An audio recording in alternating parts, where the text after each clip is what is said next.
هذه الدولة كتعتبر من أصغر الدول اللي كاينين في العالم، رغم الجغرافيا ديالها الصغيرة إلا أن التاريخ ديالها كبير بزاف. والغريب في الأمر واخا دولة صغيرة بزاف عندها 2 رؤساء اللي كيتناوبوا على الحكم كل 6 شهور.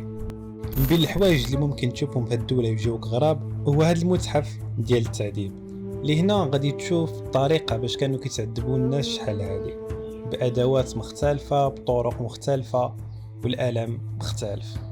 دابا كانوا كيخليوه هنايا بالجوع حتى كيموت. هذا تيدخل بنادم يسدوا عليه حتى كيموت. دخل نجرب.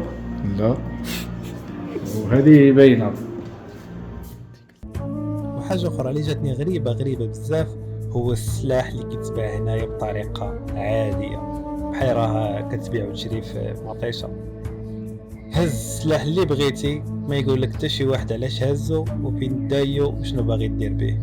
وهاد الدولة هادي واخا جاية في أوروبا كتعتبر من أرخص الدول اللي كاينين فيها. بصراحة هاد الدولة هادي واخا صغيرة ولكن كتخفي الكثير من الأسرار والعجائب.